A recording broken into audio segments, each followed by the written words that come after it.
ऐसा मौका फिर कहाँ मिलेगा। देखो देखो देखो देखो देखो इन पैरे, शीशे की उम्र प्याले की, टूटा जो दिल किसी का। हम प्यार के तूफान हैं, हम क्या करें। मैं शायर बदनाम, ओ मैं चला बिना किसी से, कभी न कभी दिल लगाना पड़ेगा। मेरे नसीब में है तो तेरा प्यार नहीं। ভারতীয় সঙ্গীত জগতের দুই দিকপাল কিশোর কুমার ও মোহাম্মদ রফি দুজনেই সঙ্গীত জীবনে যেমন দাপিয়ে বেরিয়েছেন, ঠিক তেমনি তারা মানবিকতার দিক দিয়েও অতুলনীয় ছিলেন। আজকের ভিডিওয় তাদের পরস্পরের প্রতি এরকমই একটা মানবিকতার নিদর্শন তুলে ধরব। বন্ধু, সেটি জানার জন্য ভিডিওটি শেষ পর্যন্ত সঙ্গে থাকুন। বন্ধু, আপনারা দেখছেন আপনাদের ইউটিউব চ্যানেল ফ্যাক্টস এমডি। চলুন ভিডিওর মূল পর্বে যাওয়া যাক। 1975 সাল জুন মাস, ভারতের তৎকালীন প্রধানমন্ত্রী ইন্দিরা গান্ধী দেশের জরুরি অবস্থা ঘোষণা করেন। এরপর টানা 21 মাস ধরে দেশে জরুরি অবস্থা কায়েম ছিল। এই সময় সরকার বিরোধী জনসাধারণের অনেককেই কারাবরণ করতে হয়েছিল। ফলে এক প্রকার বাধ্য হয়ে এদের সরকারের কাছে মাথা নত করতে হয়।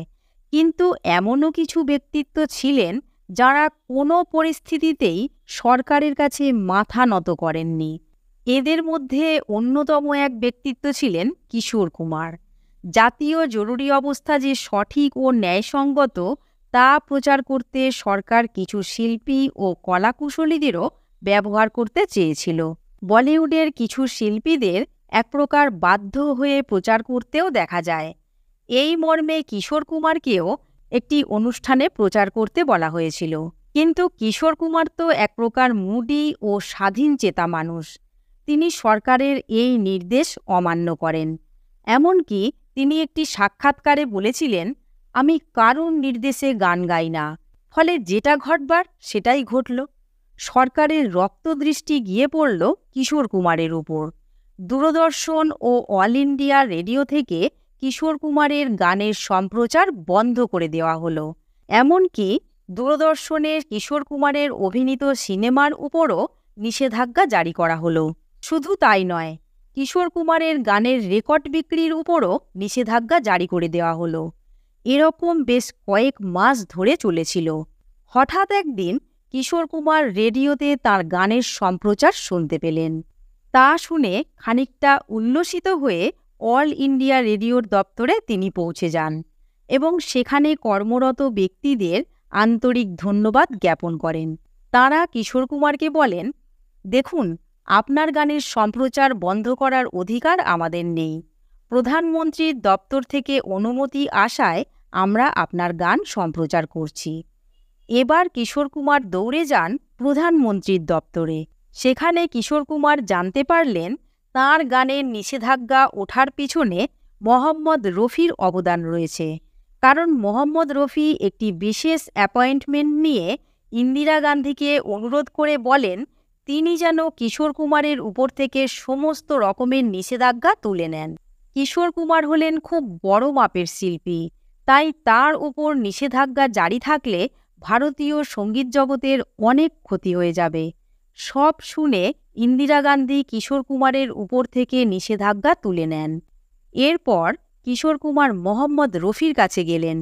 তিনি রফি সাহেবকে বললেন, আমার উপর থেকে নিষেধাজ্ঞা তোলার পেছনে আপনার কি হাত আছে? তখন রফি সাহেব মুচকি হাসলেন। কিশোর কুমার ভাবলেন, এমন বড় মাপের মানুষ কেউ হতে পারেন? তাঁর চোখে জল এসে গেল। তখন মোহাম্মদ রফি কিশোর কুমারকে দিয়ে প্রতিজ্ঞা করান যেন এই কথা তিনি আজীবন গোপন রাখেন। এতে মোহাম্মদ রফির প্রতি কিশোর কুমারের শ্রদ্ধা শত গুণে বেড়ে গেল। কিশোর কুমার প্রতিজ্ঞাও করলেন।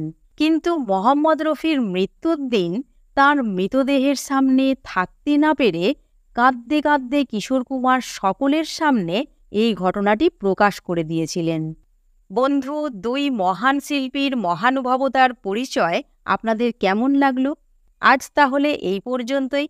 এতক্ষণ আমাদের সঙ্গে থাকার জন্য আপনাদের আন্তরিক ধন্যবাদ। আবার আপনাদের কাছে শীঘ্রই ফিরে আসছি অজানা কোনো নতুন তথ্য নিয়ে।